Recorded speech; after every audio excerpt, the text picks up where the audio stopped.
En un tiempo en el que la República Romana parecía tocar las estrellas, dos hombres cuyos nombres se grabarían para siempre en la historia de Roma se alzaron como figuras titánicas, enfrentadas por su insaciable sed de poder y gloria. Cayo Mario y Lucio Cornelio Sila, ambos gigantes del mundo romano, no solo lucharon por el control de una ciudad, sino también por el destino de una civilización que estaba a punto de desmoronarse bajo el peso de sus propias ambiciones. Cayo Mario era un hombre nacido en Arpinum, una pequeña ciudad al sur de Roma, hijo de una familia modesta pero con un don excepcional para la guerra. Su primer contacto con la política romana llegó cuando fue elegido cuestor, un cargo administrativo de poca relevancia, pero que le permitió demostrar su capacidad para gestionar recursos. Sin embargo, fue en el campo de batalla donde Mario realmente brilló. Durante las campañas contra los cimbrios y los teutones, tribus germánicas que amenazaban con invadir Italia, Mario transformó al ejército romano, introduciendo reformas que cambiaron para siempre la forma en que Roma combatía. Abolió la propiedad como requisito para enlistarse en el ejército, lo que significaba que incluso los más pobres podían servir como soldados. Estos hombres, sin tierras ni medios de vida fuera del ejército, pronto se volvieron profundamente leales a su comandante, viéndolo como su salvador y protector. La plebe lo adoraba como un héroe, un hombre que había ascendido desde las filas más bajas de la sociedad hasta convertirse en uno de los líderes más influyentes de Roma. Fue nombrado cónsul una y otra vez, rompiendo todas las tradiciones republicanas. Pero esta ruptura no era vista como un crimen. Al contrario, era considerada necesaria para salvar a Roma de la aniquilación. En cada discurso público, Mario prometía proteger a los ciudadanos comunes de los aristócratas corruptos que dominaban el Senado. Sus palabras resonaban entre la multitud, mientras sus ojos ardían con la pasión de un revolucionario. Por otro lado, Lucio Cornelio Sila provenía de una familia noble, aunque no especialmente rica. Desde joven, mostró un talento innato para la diplomacia y la manipulación. Según una famosa anécdota, durante una embajada a Oriente, Sila logró persuadir a un rey extranjero, Boco, para que entregara a su aliado y rival Yugurta, quien había estado esquivando a Roma durante años. Este acto de astucia política marcó el inicio de la carrera de Sila como un hombre capaz de lograr lo que otros consideraban imposible. A diferencia de Mario, Sila representaba los intereses de la aristocracia senatorial, aquellos que veían con recelo el ascenso de un hombre común al rango de héroe nacional. Para Sila, Roma debía ser gobernada por sus familias tradicionales, no por aventureros que usaban la popularidad como arma política. El conflicto entre ambos comenzó cuando Mario, ya viejo pero aún ambicioso, intentó mantener su posición de poder incluso después de haber alcanzado el honor sin precedentes de ser elegido cónsul 7 veces. Sin embargo, Sila, quien había demostrado su valía durante las campañas en Oriente, regresó a Roma con la intención de consolidar su propia influencia. Ambos hombres eran conscientes de que Roma estaba en un momento crucial. La guerra social, una rebelión de las ciudades italianas aliadas que exigían la ciudadanía romana, había dejado al imperio agotado. Además, Mitrídates VI, rey del Ponto, había lanzado una ofensiva devastadora contra las provincias orientales de Roma, masacrando a miles de ciudadanos romanos en Asia Menor. El Senado, dividido y paralizado, debatía quién debería liderar las fuerzas romanas contra estas amenazas, Mario o Sila. Ambos hombres tenían razones legítimas para reclamar el mando, pero ninguno estaba dispuesto a ceder ante el otro. Finalmente, Sila tomó una decisión audaz y temeraria. Con un ejército leal bajo su mando, marchó sobre Roma, convirtiéndose en el primer general romano en invadir la ciudad sagrada con tropas armadas. Las calles resonaron con el eco de las espadas chocando y los gritos de los soldados. Fue un acto sacrílego que dejó a toda Roma horrorizada, pero Sila logró imponer su voluntad.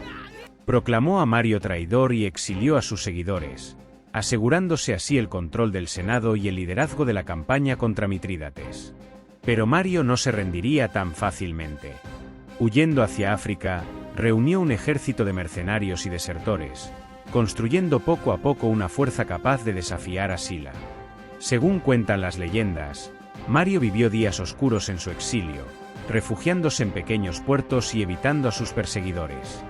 En una ocasión, fue capturado por las autoridades locales en Cartago, quienes planeaban entregarlo a Sila.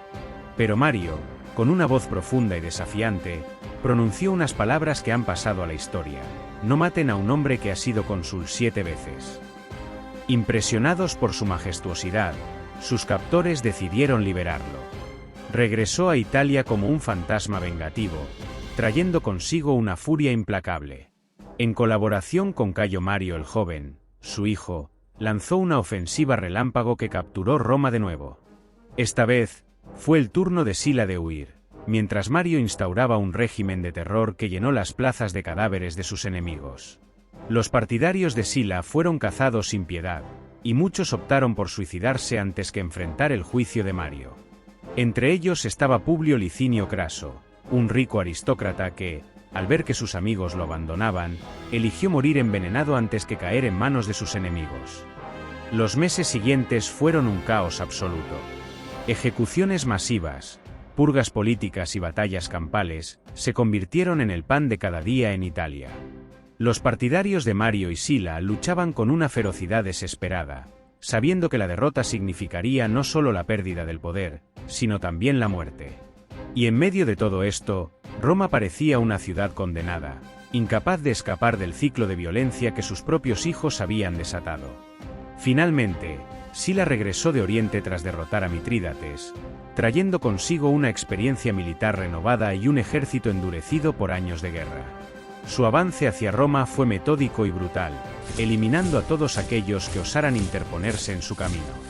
En una serie de batallas decisivas, incluida la famosa confrontación en la llanura de la Collina Sacra, Sila derrotó definitivamente a las fuerzas marianas. Cayo Mario el Joven cayó en combate, mientras que su padre, el viejo héroe, había fallecido meses antes, quizás aliviado de no presenciar la ruina completa de su causa. Sila entró triunfante en Roma, pero no como un liberador, sino como un dictador absoluto.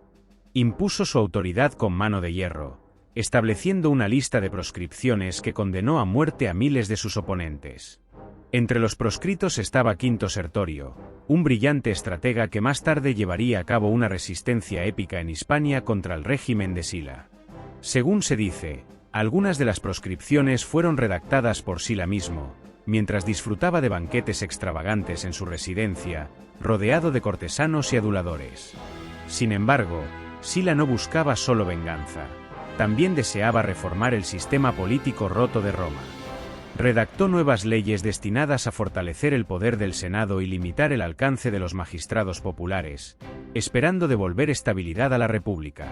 Por ejemplo, aumentó el número de senadores, incorporando a miembros de la clase ecuestre, lo que diluyó el poder de las familias tradicionales.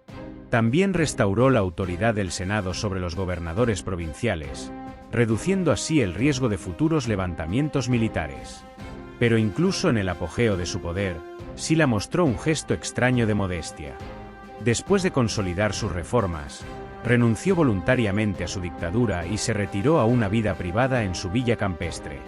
Allí, rodeado de libros y amigos, reflexionó sobre los años de conflicto que había vivido, preguntándose si realmente había logrado salvar a Roma o simplemente había acelerado su decadencia. Según algunas versiones, Sila solía decir que había hecho todo lo que podía por Roma, pero que ahora era hora de dejar que otros continuaran su obra. La guerra civil entre Mario y Sila marcó el comienzo del fin de la República Romana. Había demostrado que el poder absoluto podía ser obtenido por la fuerza, un precedente que otros líderes ambiciosos seguirían en el futuro. Julio César, Pompeyo Magno y Augusto mismo se inspirarían en las acciones de estos dos colosos, llevando a Roma desde la anarquía hacia el orden imperial. Hoy, cuando contemplamos las ruinas de Roma, podemos sentir el eco de aquella época tumultuosa. Fue un tiempo de grandes hombres y grandes tragedias, donde el heroísmo y la traición caminaban juntos, donde la gloria y la destrucción eran dos caras de la misma moneda. Y aunque los nombres de Mario y Sila pueden no resonar tanto como los de sus sucesores, su legado permanece como un recordatorio de cómo la ambición puede transformar incluso a los más nobles en instrumentos de la historia, forjando un mundo nuevo desde las cenizas del antiguo.